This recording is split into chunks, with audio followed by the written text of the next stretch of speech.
इस वीडियो में हम BCD 3 बिट से एक्सेस 4 का सर्किट चेक करेंगे। एक्सेस 4 हमारे पास क्या होता है? एक्सेस 4 हमारे पास जो बाइनरी में हम इनको वैल्यू देते हैं उसमें 4 प्लस कर देते हैं। लेट्स से हम बाइनरी में 0 देते हैं तो एक्सेस 4 हमें उसमें 4 प्लस करके 1 0 0 0 हमें दे देगा।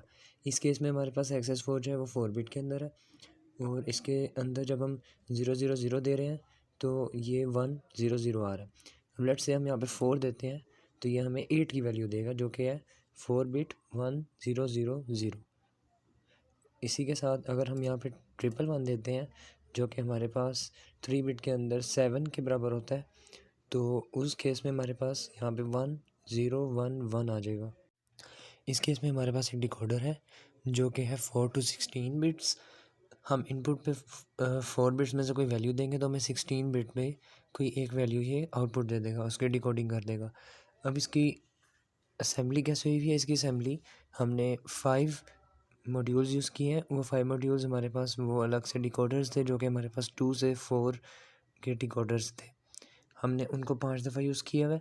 फर्स्ट में अगर आप देखें दो जो इनपुट्स हैं हमारे पास वो 4 सर्किट्स को ऑपरेट कर रही हैं, उनकी इनपुट वैल्यूज़ को, और जो बाकी दो इनपुट्स हैं वो हमारे पास as an enable pin use कर रही हैं।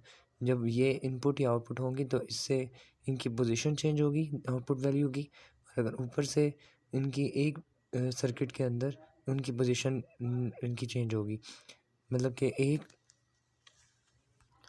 जो टॉप 2 पोजीशंस हैं, जो टॉप 2 मेमोरी लोकेशंस हैं, बाइनरी वैल्यूज़ हैं, जो अगर हम उनको चेंज करेंगे तो इनकी step by step positions change होंगी।